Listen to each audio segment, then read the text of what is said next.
Yeah. Yeah. Okay, the Okay. recording is in progress. Okay, got it. And everybody should know me if you're watching this video, who my very, very good friend, Judith HEWKO, Hi. who resides in beautiful Nanaimo, BC. And we haven't connected in quite some time, you and I, Judith. No. And, it's a Friday afternoon, and Judith has totally inspired me in this last 5 to 7 minutes of our connection here that we haven't had for years. And I've asked Judith if she was okay if I hit the recording button, and no doubt Judith said absolutely.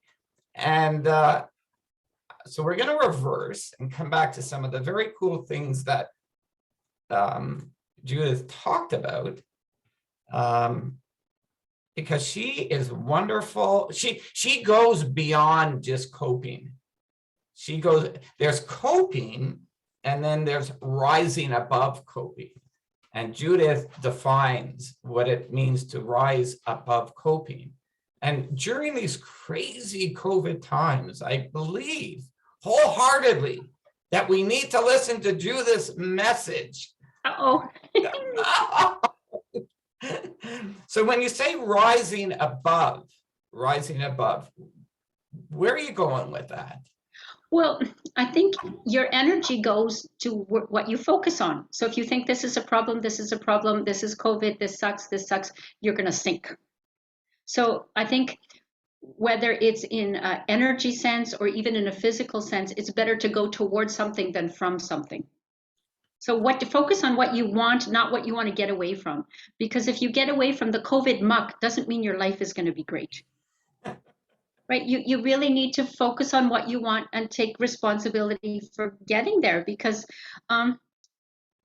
these things that are out of our control, they do have an impact on our life, but we can measure and control with our thinking how much of an impact they have. So I think it's good to guard our thoughts. Like, one thing I do every day is have like a mental wellness checklist. I listen to something like schlocky funny every day, and even if it annoys me, by the time it's done, I enjoy it, and it's lifted my mood. So I think we gravitate toward what's comfortable for us, which can be our dysfunction because it's familiar. Whether it's like a binge eating, an isolation, whatever, we sink more into that because there's comfort in that. But I think there's no growth in comfort. So let's move that. Let's move that into a conversation about today's world of work. Okay. And I could do this with Judith. We could talk about the world of work because Judith is a certified career development professional. Am I correct on that? I have about 10 years of experience in career and employment services, but that development practitioner is in progress. Okay, so she's working towards her certification as a certified career development professional. But let's be in tune to the fact that she brings at least 10 years of experience in the field of career and employment services, and combined with my 20. That's like, there's like 30 years of experience in the field of career and employment services, the world of work. So let's shift that beautiful message to the world of work and how people may or may not be coping. Because at the end of the day, Judith, I believe one of the most important first steps in coping with one's mental health during these COVID times is to start a conversation. So I want you to revisit some of the beautiful points you brought forward and kind of merge it with this idea of coping, starting a conversation, and how that applies to the world of work. What are you seeing? What are you hearing? What would you like to see that's different that maybe isn't going on? With coping, I think people feeling stuck and a sense of inertia. Because no matter where you are, there can be some little, even like micrograin of something you do. I don't know if people have read that book, Atomic Habits, but you build with the Yeah. littlest thing, right? What are you doing now? One little thing. So if you want a career and you're not there, like, is there some little bit of research you can do? Can you even drive by an office and see what it looks like? Like, what can you do? Can Ah. you drive by and just imagine you're driving there and parking, and that's your job? Like, what are you doing that gets you there? And there's not one magic bullet. But I think if your energy is focused on that and faith in that and doing something every day, um, that works, because people are just waiting for this to pass and thinking, okay, I'll do all of this when it's over. But when it's over, the world of work is going to change, And it's in the process of already changing. right? So people can't go back. So they should go forward. And what does that look like that maybe is, well, not what does that look like? What are you seeing that isn't happening with people in regards to moving forward? What do you see that's disturbing, of concern to you? I don't know if it's like particular to COVID times, but one of the things that's always been a big head shaker to me is people's reluctance to reach out and network. I think it's one of the most powerful things people can do. And you can do it from wherever you are, whenever you are. And some people, like maybe only 1 in 50 people will converse with you, but so what? Like, you have nothing, so you have nothing to lose. So people are waiting for the perfect conditions. And those conditions, I think, might never happen. And there's opportunities in this time as well.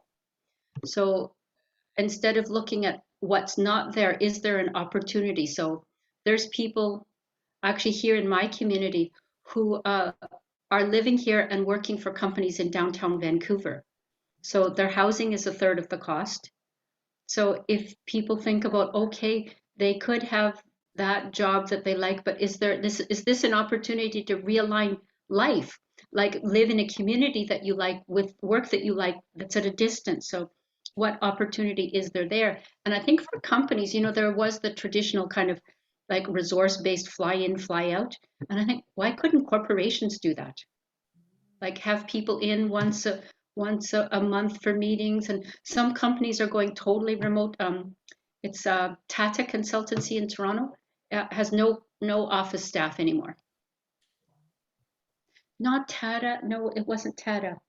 Um, there's another one. Anyway, so the world of work is going that way, and people can shift. And what's different now, which I really appreciate, with all of this technology shifting, people can just get the skills and do the work.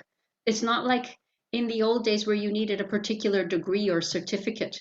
So with a lot of technology, you can learn on your own, and you can upskill and move on as quickly as you want to learn. And I've seen it happen. So, And what does that mean to one's mental health? well, you can have some sense of control. Thank you. Yeah, because people feel like they're powerless with what's going on. But I think people should think about what can they do with where they are now. Okay. And it's a hard, because some of these possibilities aren't known. And I think people can discover possibilities in conversation. Anything I've ever wanted to sort out in my life, I've sorted out in conversation. Not that the person gave me the answers, but there was an aha. And I think if people are looking and trying to connect with who's thriving in these times and get some insights. So, like, our life will live up or down to the level of who we're connecting with. And you can connect with some persistence to people, and even just listening to podcasts about people who are thriving, that can help elevate your life and change your thinking a bit too. So if people have to free themselves, they constrain themselves to what they know and how they do things. But if you want different, you got to do different. That's And that's and you might need to know different to do different. So take that and think about teams in the world of work, and some of the many challenges that have come about during these COVID times. At the end of the day, isn't it really all about how they are not only coping with, living and managing those challenges, but rising above?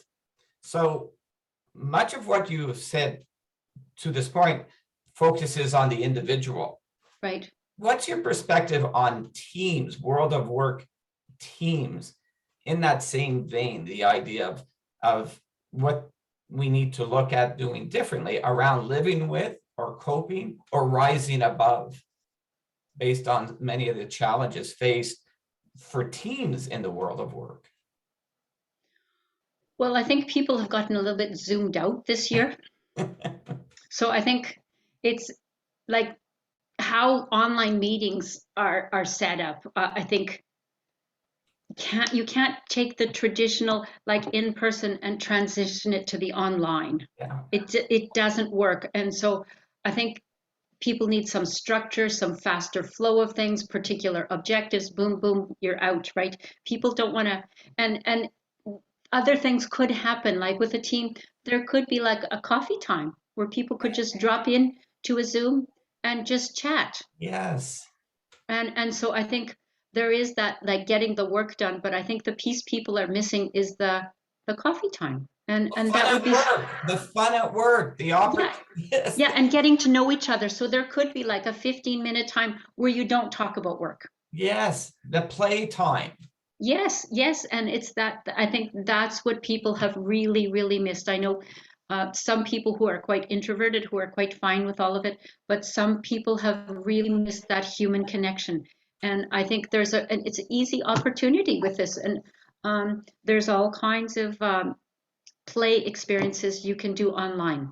And that brings people together and brings the emotion back into work. Because sorry, go ahead. We want to do more than the tasks. We want our work life not to be about fulfilling daily tasks.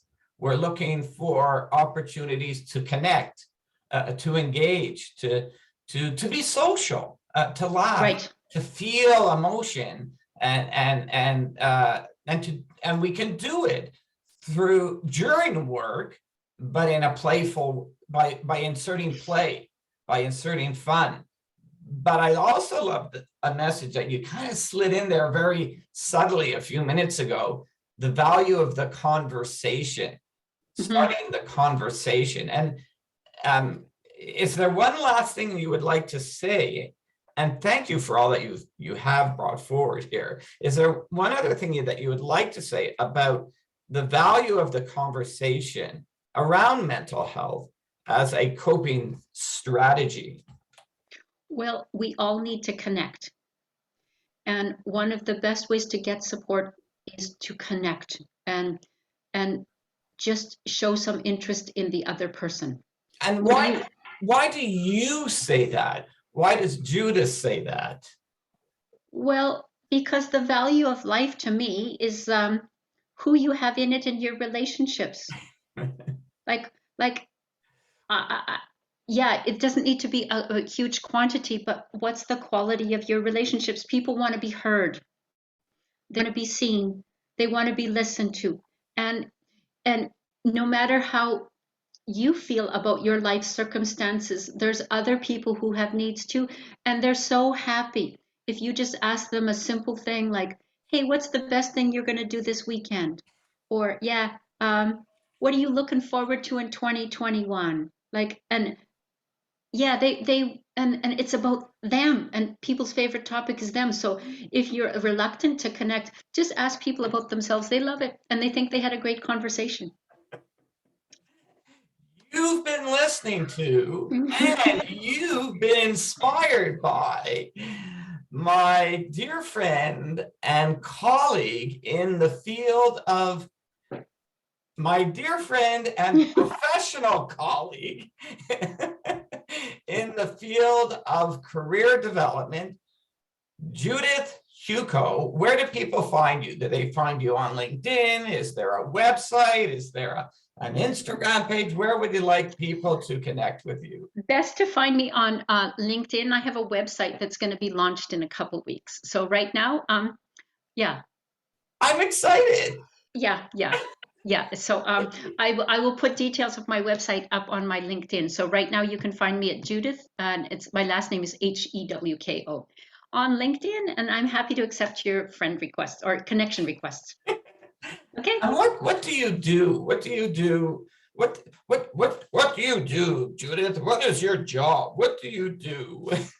Well, I'd say I help people find the best job possible for themselves. Oh, wow. No. Wow, I'm absolutely motivated to just hang out with you, because I have a sense that just through this energy, good things are going to happen. And what are people saying about Judith and the wonderful help that you give to them or provide to them? What do people say? Well, you could check my LinkedIn recommendations, but in all modesty aside, people feel that I push them to do more than they could themselves. That they can get results faster. That I really know them. So I really need to know what people are good at, their weak points, and really amplify the strengths and get the weak points good enough. Wow. So like some weak points, like I'm not good with statistics. I just need to be good enough, right? Because it's not part of my job.